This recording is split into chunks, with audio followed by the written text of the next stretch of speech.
What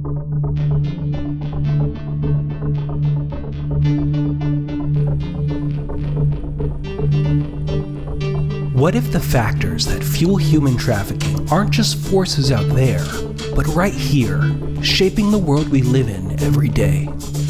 Here, we take an unflinching look at how cultural influence, hidden pain, and exploitative systems contribute to the demand for commercial sex. This isn't just another awareness podcast about a social issue. It's about people, the human stories of those harmed, those healing, and those waking up to their role in change. Welcome to the Demand Disruption Podcast.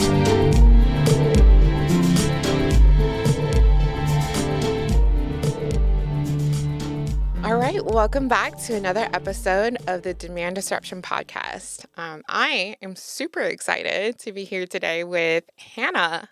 Tell us just a little bit about yourself before we start. Hi, my name is Hannah Esmia, and I am a senior in high school. Some things about myself are I do Muay Thai. I've played volleyball for years. Just quit, but I'm exploring new things. I'm in a debate club, Okay. and I'm an officer for a cancer awareness club at my school. So you're a senior in high school and also Superwoman is kind of what I'm hearing. I love that. Superwoman is generous. Thank you. I love that. Well, the reason why we invited you here on the podcast today is because our organization, as you know, your family has been volunteering with us before. I actually met you when I first got hired at Demand Disruption. I went and I talked with a couple of your friends that were in a school function, right? It's for our NCL chapter. Okay. And I was talking to this group of girls that were you were 13, 14 at the time? I think I was about that young. Yeah. Okay. And we were just sharing about what we do, our work, and just about, what we do. And you guys were just so excited. You guys took it all in. You guys were just so passionate. And I think for our organization, we care so much about our youth. And as a movement in general, the anti-trafficking movement, we want to engage more with our youth. Right. And so what better way to do that than to, invite you on here, a senior about to be launched into the world, to just learn a little bit more from you. And so I think just want to kind of get things going. So you're about to be a college student next year. I'm a new mom and a first-time mom, and so we are both probably avid coffee consumers. Yes. So I just wanted to ask you, what's your go-to coffee order? So it'll depend on where I go for my coffee. Okay. But I usually like Dutch Bros. I feel like it's a comfort spot. Solid. It's kind of everywhere. Yes. It's anywhere I go, even if I travel, there's Dutch anywhere. And I think my favorite drink from Dutch is the Picture Perfect. Okay. So it's a mixture of caramel and chocolate in coffee. It's real sugary, but it's really good. That sounds delicious. What's yours? For me, it depends on what I'm eating. So if I am eating something very sweet, I actually go black. But then usually I just get a vanilla latte. And then if I want to really indulge, lately these days I feel ube lattes are really trendy and in. It's purple stuff. I love ube. Yes. I'm Filipina, so yes. we eat ube. There you go. So you know about ube lattes. yes, I love anything ube. So does my family. Just amazing. I love that. So, okay, so let's kind of circle back to your life right now. What does life look for you right now as a senior in school about to go to college? It's honestly been just a lot about my high school, just all the classes that I'm taking. I'm just trying to finish up everything, doing my Common Apps and everything so I can apply to schools. But a lot of hanging out with friends before we all have to leave each other. Yeah. So I'm a little bit sad about that, but I definitely think there's good things coming for me. That's awesome. And tell us a little bit more about your family structure, who's at home with you. So at my house, I live with my mom and my dad. I have 2 dogs. So they're poodles. And then my brother is he goes to U of H right now, but Okay. he mostly stays at our house. He just commutes. So it's great. It's great to be around my family all the time. I love them so much. Go Cougs, go Let's Cougs. go I, Cougs. I, I form a Coug myself. Love So, that. yeah. So let's kind of just talk into a little bit about like, your family structure and like, Yeah. what's life like at home, Yeah. especially like, you know, through the years of you growing up and, now, about to, go into the world. Like, Mhm. how has your experiences like in school, your family, your support system, Yeah. like how has it kind of shaped you as a person? I feel like my family has like influenced a lot of what I do. So we have a really, I would say, a really good family structure. My parents are very good listeners, and they're just very understanding of me as a person and all like my aspirations. They're my biggest support system. Like I love them so much, and my brother's always there for me. He's on the quieter side, and I'm like considered the extrovert of our family, and so he just like shows his like love for us in like more silent ways, but it just speaks a lot of volume. So I love my family so much. They're just always there for me. I think I mentioned it earlier, but I played volleyball for like 10 years, and my parents were so supportive even when I told them I didn't want to play in college, which is something that I know they really wanted me to do. Oh, But they were like, we're with you no matter what you do, whatever, whatever kind of just wherever you go in the future. Like we're always there for you. So they're very supportive. that's awesome. I love hearing that. Like, I Yeah. think for us, like our organization, we talk to a lot of people that are struggling with things, right? Right. And so, we talk a lot to like in our communities, in our churches, organizations that want to hear from us. Like, Yeah. what could they be doing to like help prevent some of the things that we educate on? For Right. instance, like early online exposure to Right. pornography, situations like grooming, situations like exploitation, sexploitation. And, as you're growing up in this, world now that's driven by technology and that's very technology centered, I want to ask you, like, what are some of the things that you struggled with or you see, things that your peers might have struggled with that might be like related to some of the things that we talk about? Yeah, I think this age of technology has just really brought a lot of false expectations. So as a girl, I mean, a lot of my girlfriends, I'll be talking to them and they think they need to be all this and all that, have more stuff, look better to guys, if you know what I mean. Yeah. And I think that like you brought up like pornography, I think that guys expect girls to just be kind of more out there, and they expect that, and we're growing up, and we're teenagers, and we don't really we don't we're it's our first time living, and we don't really know like um I think what you said just now was so powerful. Like really though, like this is your first time living and, being centered in this technology driven culture, like I want you to kind of like break that down a little bit more. just living in an era of a lot of technology and just a lot of exposure to like unrealistic things. It's kind of really stressful, especially being a girl around guys. And um, we do live in a time where there's hookup culture, and Right. I can define that for you or any of our viewers who No, are listening. actually, I'd love for you to go into what your definition of a hookup culture is.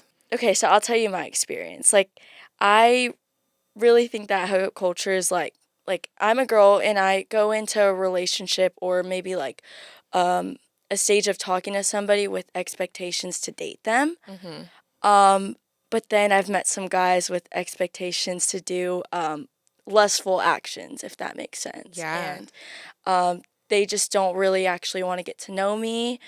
And I really blame that on just like hypersexualization all over social media. And I really think that it influences like guys the wrong way.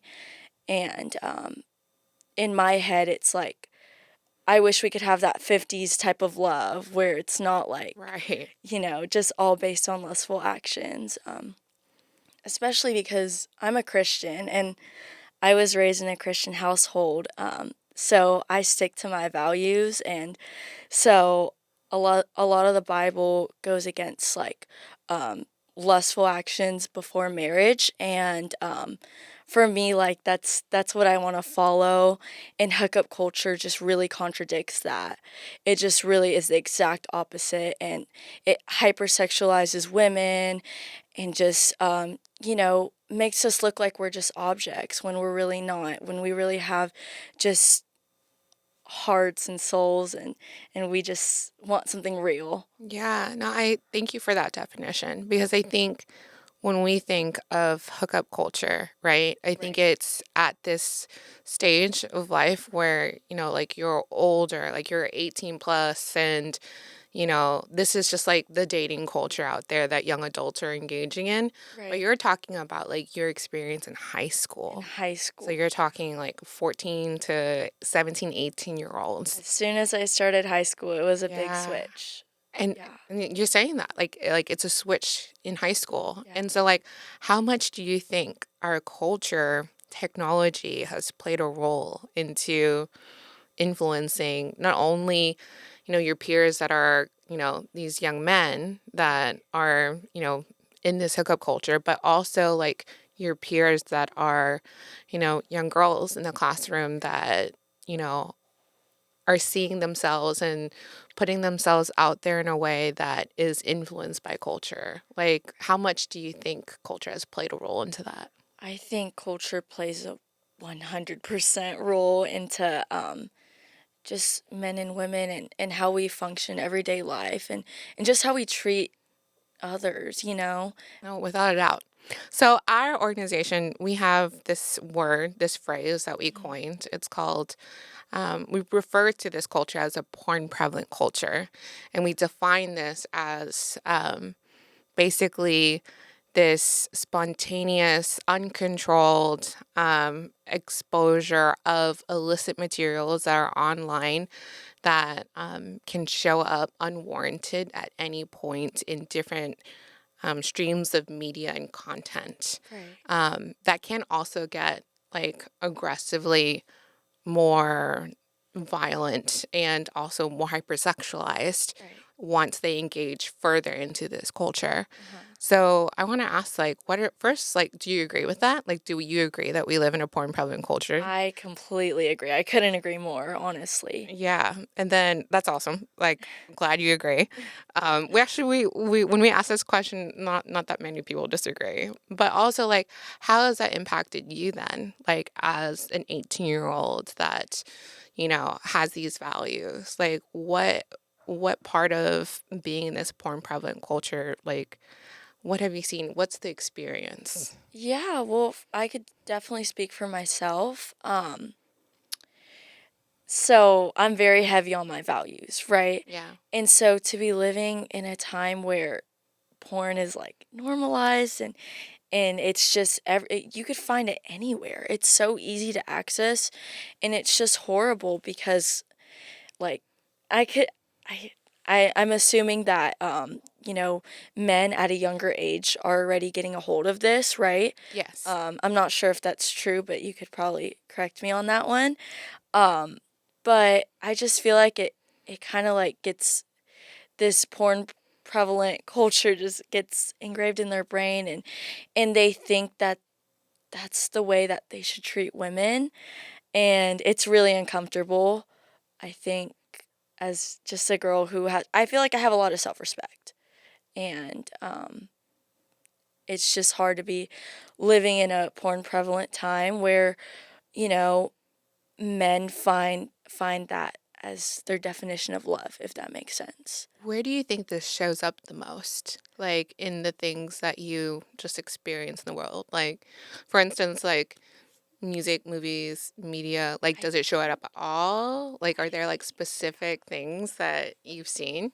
I think in music a lot. Actually, Okay. like I hadn't thought of that, but like now that you said that, like music, it's just there's a lot of rap songs that sexualize women so much, and movies, like it's so normal just to see like a sex scene and just expect that to be complete love, and it's not it's not it, especially at a young age. Me being 18-year-old and an 18-year-old and just that being a guy's expectation, Yeah. just kind of it's kind of hard. It is. It is difficult. And so I think like for you and also like for young girls and young guys out there that are listening to this, like how do you make that decision in yourself? Like how do you deal with that struggle of like how do I not engage with this? Right. When it does come to me, because it will show up, Right. right? Mhm. Like, what are some of the things that you feel like, could be done? Or like, what are some things that you've done to kind of protect and build the self-respect that you have? I guess okay, so I know not everyone can relate, but I'm very I'm very strong in my Catholic faith. So I just kind of like pray a lot if I feel conflicted about something. Yeah. So if I feel like, there's obviously going to be temptations in this world, and with a porn prevalent time, guys are going to just, expect things that I can't give. Like I know I can't give. Like I just can't. Um I just like to pray about it, just kind of like remind myself that like the right person is out there just waiting for me. Like if, my future significant other is just out there waiting for me, and he's totally okay with like not having to encourage these lustful actions Mm-hmm. that just completely like violate like the way I want to live. So, if that That, makes sense. yeah, no, it does. I think that's awesome that you go first to prayer. Like, I think that's really, it shows discipline. And we Yes. talk a lot in our organization about how discipline is actually freedom, Right. right? I think there's just something about that that's just so awesome for me at least, to hear, your experience, as a young girl growing up in this culture, that's something that you go to. But I also want to ask, like, like in your life, like the people that, have influenced you, impacted you, Mhm. have they played a role into this? Like, what are some of the things that they've done that you feel like, has also helped to, shape you and, help you to not engage? I think I would say like my mom. I think she's a good example. My mom has a very strong character. She's very like her way is the way. Hmm. And I feel like I kind of take those traits sometimes. Okay. And like I just like if that's my way, if my way is not letting anybody like break me, break my values, then that's the way it's going to be. So I don't really know how to explain it, but I think I get it from my mom. I love that. I think it sounds like determination. It is. I You, think you that's the seem, best way to describe it. I love that. Determination, yes. So then, like, what would you say then to like the young guys out there that are struggling? Like, that Yeah. culture is telling them that this is okay. Like, Yeah. what would you say to them about this? Like the guys in your school that are that you feel like are a part of hookup culture.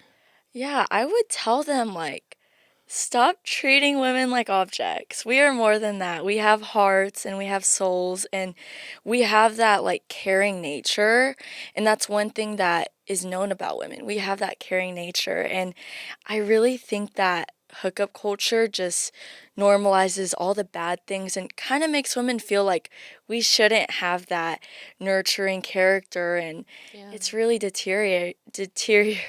it Sorry. is. It is. Let's just appreciate women.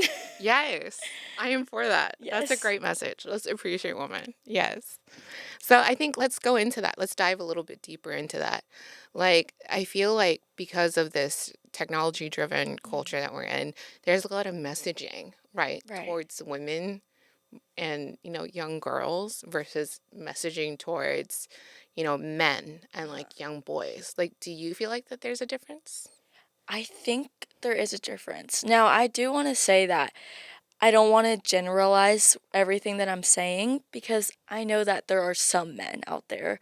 There's probably a good amount of men who are not, you know, involved in porn prevalent ideas, Mm-hmm. if that's the way to describe it. Um, but I do think that there's a difference between men and women when it comes to this.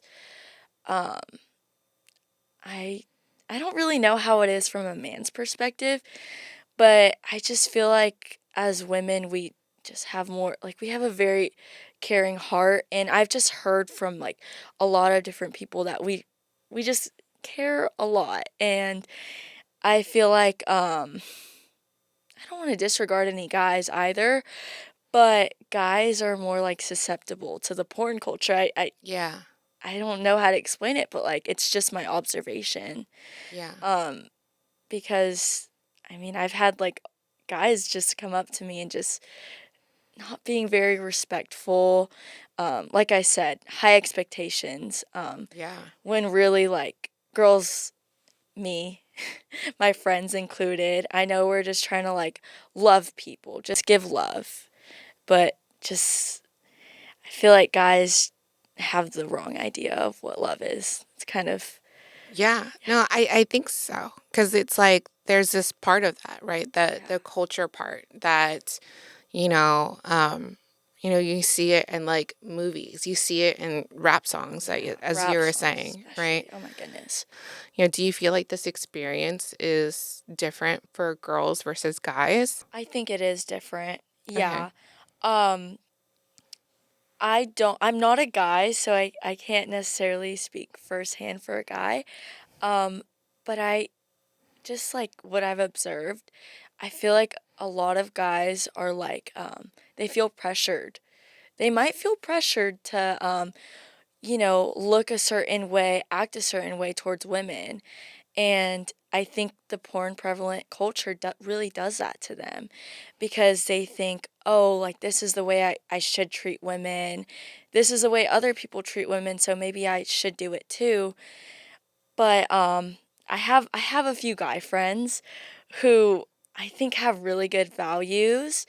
And sometimes I've seen them kind of dabble in hookup culture. Um, but I know deep down that they have values too. But I just feel like it's like pressure maybe from other guys. Yeah. Maybe it really just stems from like pornography, and then it kind of just, it's like a big chain of just everyone feeding off of each other in like the in not a very positive way, if that makes sense. Yeah, no, it does. And do you see that there are other like aspects of like media, social media, culture, content that might play a role into why, you know, your friends that, that share your values, that, you know, are, your good friends that might struggle, that might want to engage in hookup culture? Like, do you see anything like that, like influence them in that way? Yeah, I mean, I kind of see it like maybe some of their friends influence them, if that makes sense. Okay. Social media wise, I think TikTok's a big one. Mm-hmm. You kind of just see videos, maybe like different, okay. So on TikTok, there's like, they always play like little movies sometimes. And so sometimes from these movies, you could see the way like men are treating the women, and it like looks a certain way. Maybe it makes guys think they have to put on that really like masculine act, Mm-hmm. when really masculinity is not treating women wrong. It's really just treating them the right way. If Exactly. that makes sense. Yeah. Do you feel like TikTok has influenced them in that way then? Like, do you feel like those videos that you see where people are doing these things get more viral than like, say, like a cute video of Yeah, like, I feel like I yeah. see it on my For You page sometimes, and I'm like, this is not what we should be encouraging. Like, it's not healthy for anyone. then I guess like something to think about, right? Is like how do you kind of digest that, Right. right? And then also like, for your fellow TikTok users out there, I'm not on it because I'm getting old and I don't know how to use it. but but yeah, but like how would you, tell like other people that are using TikTok, like what are some of the things that you're seeing on there that isn't, that doesn't vibe with you? Like, how do you not take that with you? Like, how do you not let that influence you? Yeah. Well, for me personally, I see like certain videos and I'm like, I mean, I think it's more of like, is it right? Is it wrong? It's a Mm-hmm. moral thing, if Mm-hmm. that makes sense. Yeah. And I guess I just kind of stick to my values. Like if I see some, like if just say it's like a woman treating a man wrong, which, that happens. It does happen often, not in my experience personally. Um, but like, I don't know, if I just see something wrong, then I'm not gonna like, replicate it. It's just a moral thing. Yeah. No, that's awesome. I love that. Like, if I see something wrong, That I'm not doesn't mean you do it. Right. exactly, Right. exactly. And I think that there's so much power there, right? Because it's a choice and an It is a action. choice. Yeah. And so, like, when you think about all that has contributed to you being able to do that, like, what do you think is like the biggest thing that has helped you to be like, no, this is wrong. I'm not going to replicate this. I I feel like a lot of it's like conversations I have with my parents actually. Um so kind of before I got social media, well, my parents were already on social Yeah. media. And you know, they were kind of protective about me getting like Snapchat, Instagram. At the time it was Musically, Okay. so it wasn't TikTok yet, but they were kind of just like, don't like really like believe everything you see. Um Everything is very exaggerated. And those things are not real.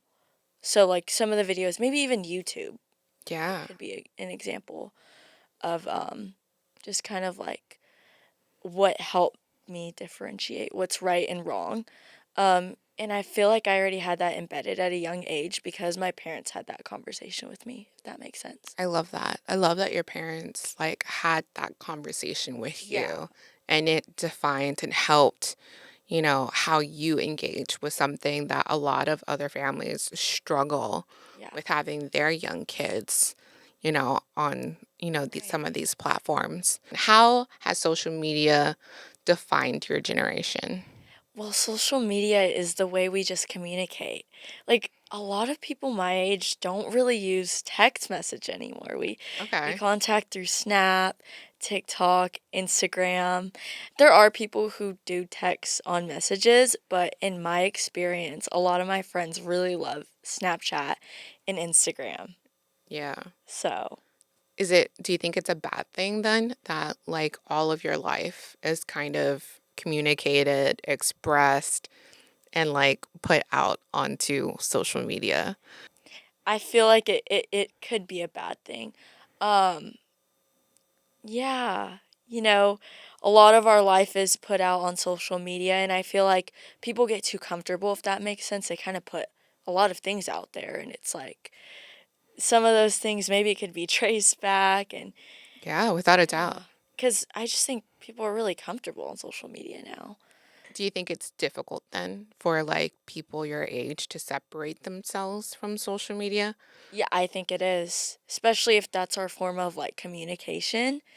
I think it is. We feel really reliant to just be communicating through social media. This might be a hard question for you to answer, but do you feel like this is a bad thing that has defined then your whole generation? That you guys can't separate yourself from social media? I think it's a bad thing because Okay. I think if you look at it like, if you just kind of compare us to like generations who didn't have social media, like their social skills are so good and just like the way they don't like isolate themselves. Like it's so normal for I've really seen people who like isolate themselves just on their phones, just it's like an addiction. Yeah. Yeah. I mean, I was told that y'all call it brain rot. It is brain rot. There Okay. is a okay, that's funny though. Like I like brain rot. Then I guess like what's your message then for parents out there that are struggling with their relationship with their teen related to this issue of social media? Because you are right, like in the sense that this is something that is a part of your generation that is, affected you negatively. But I would also say that there are parts that I see, at least as an older millennial, that social media, there's a lot of things that you guys have been able to utilize and use it for that's incredible. Like, just like the advent of like social media influencers for businesses is incredible. Yes. Like, the fact that you know, businesses are calling in Instagram influencers and they are able to bring in more revenue Right. just because they're able to, not just because there's a lot of work, but to like put in the effort to like go there and like make reels and like content for this business.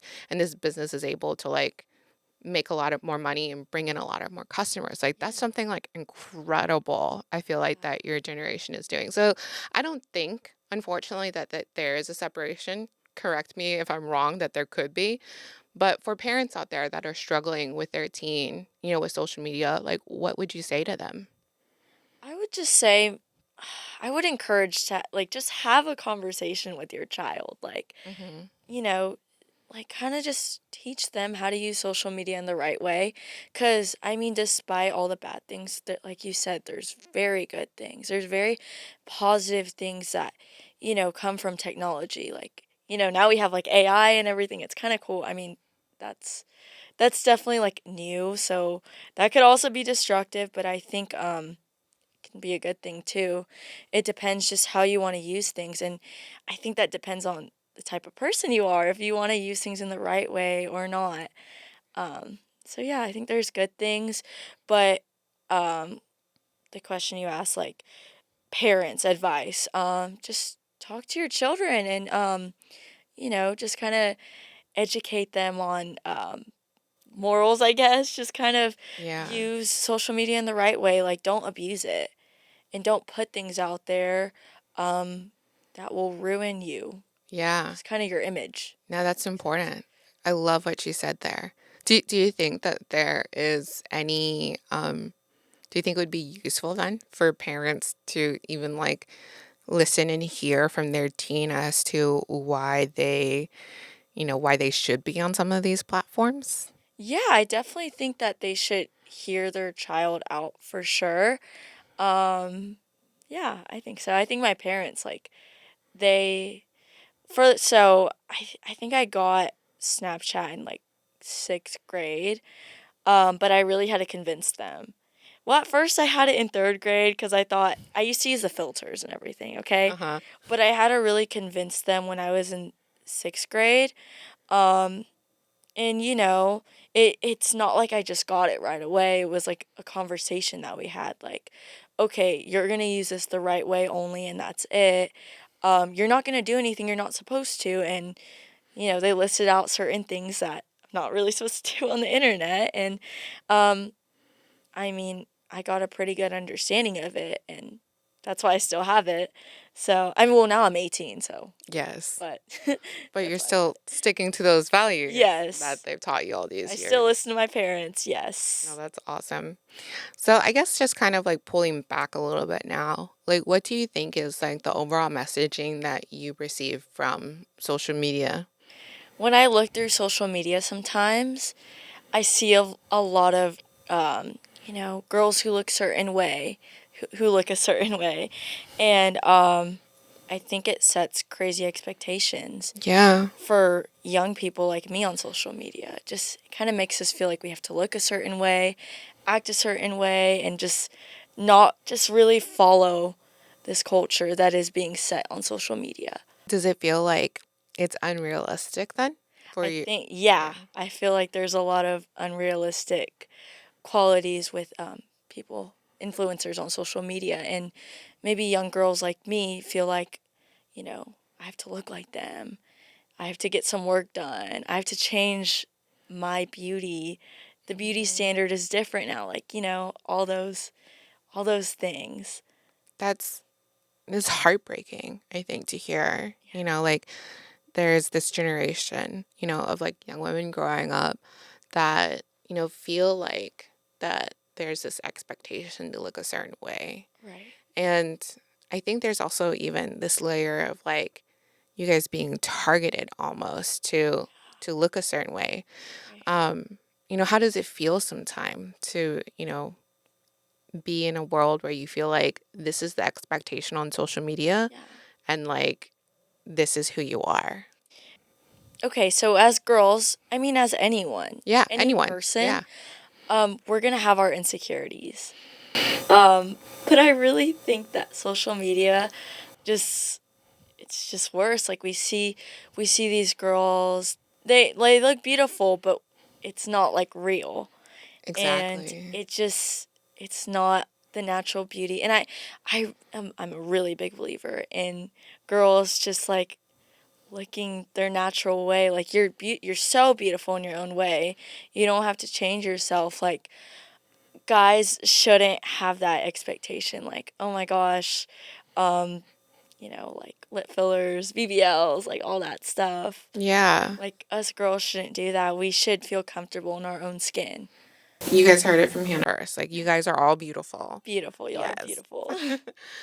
I think there's just this part too, I think about like social media and like how it portrays like unrealistic expectations Right. for young women, and then young men out there consuming the social media and seeing that this is the expectation when in fact it's different. Yeah. And actually when in fact this is better because what's on social media is staged, right? Right. Like, like as a new mom, that picture of like, the perfectly curated picture of like my baby looking all cute, like that's the snapshot. And yes, he is the cutest baby, but also like you don't see like me crying because I've changed him 5 times because he's screaming his head off, right? That's funny.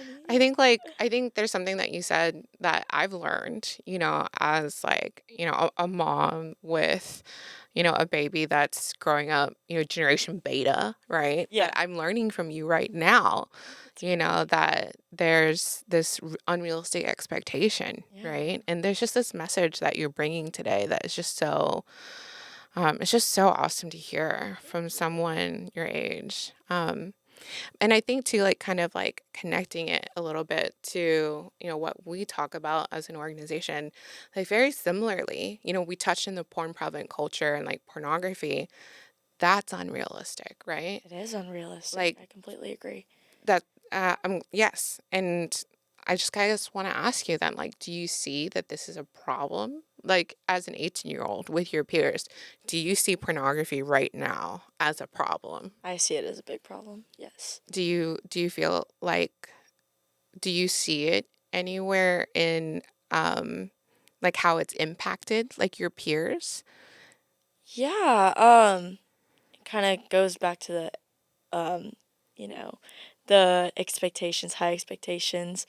Again, guys will probably watch porn. The statistics say that most likely yes. Yeah. That by the time that they reach your age, like 90% of young men have watched pornography either unintentionally or intentionally. Yeah. So not only do they expect girls to look a certain way, like, have more body, if that makes sense. And not every girl does. So it's like Yeah. it's unrealistic. And then they kind of see like women just, you know, um kind of acting like they see like the man being more dominant, if that makes sense. Yeah, And yeah. I actually really think that you could see that Yeah. in a lot of my age and culture right now. Yes. They think they have to be so dominant, and they just think that, us women are just gonna Kind of fall just into kinda line. yeah, Yeah. just I think so there's a high statistic. I think it's like above like 70% or something like that, where a majority of pornography shows like a very violent act towards a woman. And then now we're seeing this like rise in teenage dating violence. Do you see any patterns there in your life or in like the lives of your peers? I think there is a correlation. I mean, to me, that makes perfect sense. Because if you're seeing like these men just acting very dominant in like porn industry, it probably makes guys who are in relationships feel like they could do that to their girlfriends or significant others. And that's not right. That's not the way you treat women. No, that's I I love that you said that because that is true. Like there is that connection. Um, then let's kind of, talk a little bit more then about like what do you think is like the ideal then, like Okay. away from pornography, right? Yeah. Like what are some of the aspects of like, Hannah's father, if you're listening, uh, what are some aspects of, like a boyfriend that you would have later on in the future, in the long, long future, uh, that you would want? Yeah, I've kind of already started thinking about That's this. awesome. I know, so I've never had a boyfriend before. Okay. 18 years, just never had a boyfriend. My mom is actually like it's about time. So I think my parents are like fine with that. But I've kind of just like thought about like for a guy, I would really love. I said it before, but I'm Christian, like, well, I'm Yeah. Catholic specifically, and Yeah. I really just like a guy who's embedded in the rules of like the Bible, right? So, you know, you just a God-fearing man, and I mean that like not, yeah. So a God-fearing man, um, just very caring. I think it's good when guys um show vulnerability. Yeah. I think it's a good thing. I That's see that good. as a positive. I see that as like you're comfortable with me, if that makes sense. Yeah. Yeah. Yeah, no, that's awesome. I love that. Okay, so this person has to tick all of these boxes for all of us to be okay with you having this I boyfriend. think there's more, but those Okay. are the big ones that I just want to point out right now. Okay. Do you think that, your peers also want to be this guy? Like your friends, that are in your group that struggle, living in this day-to-day culture, do you think they want to be that guy as well? Yeah, I think so. I especially my guy friends. I feel like I can, a lot of my guy friends, I've been friends with them for years because we've Hmm. all been going to the same high schools and everything, same middle schools, whatever. I feel like I could see through them, and they really do have good intentions. And I think that like men just need to just follow their hearts kind of thing. Just don't be so susceptible to social media and this hookup culture and porn prevalent culture. Just don't be so easy to it. Yeah, no, I love that. That's a great message, like hearing from you yourself, and like thinking to, some of the men that we've worked with that struggle, Yeah. um, because we've asked, men in our program, if they have a daughter, who would they want to show up at their doorstep, Right. on a date, Right. and they want that for their daughters as well. Yeah. And you're saying this, like as a young woman, like you want this for yourself. Yeah. And, we're hoping that this message is transcendent for young men to hear this and realize, like, oh, like this is what young women want. They want a guy who's respectful, who's kind. They don't want, someone that, is chasing after something that isn't real. Exactly. We need to emphasize that. Yes. So real. Emphasize, emphasize, Yes. emphasize. Everyone, listen to that message. Now listen to what you're saying. um, but I think just also kind of tying it back to, our organization and our work in talking to, young families and families with young kids specifically.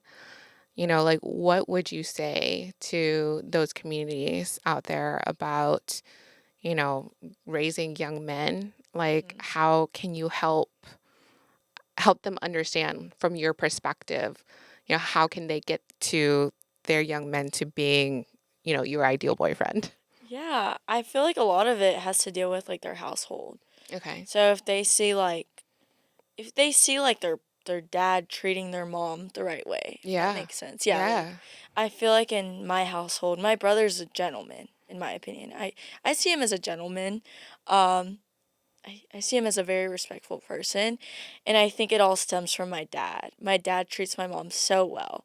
Hmm. Um, and yeah, I think it comes from um, it's kind of like an influence.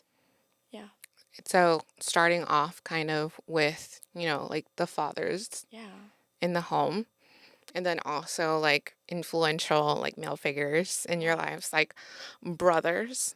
Are brothers. there other like role models that you can think of then that has kind of shown you like what a positive male figure is like, what qualities that you see in maybe some of these other, figures in your life that, you'd be looking for in a boyfriend?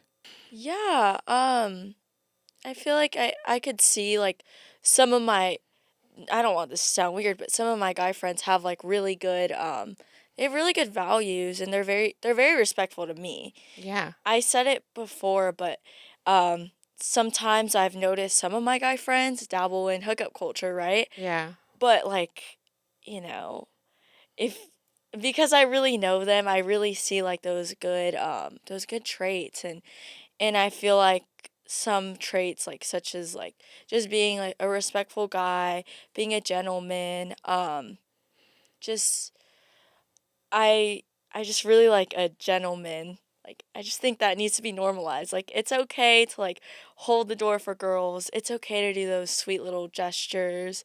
And I see some of that in my guy friends. Just like good intentions. Yeah.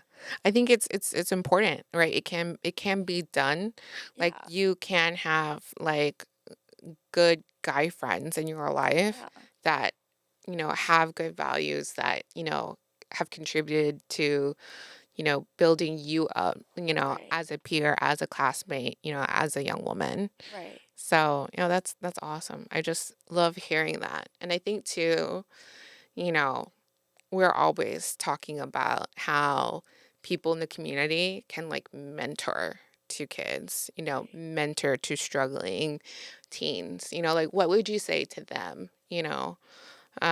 if they're on the line, they're thinking, oh, like, I don't know, like, I don't have any teens, or I'm too old, or I don't know how to use TikTok, like, what would you say to them if they feel like they want to contribute, they want to mentor, they want to, like, be a role model for young teens? Like, what would your message to them be?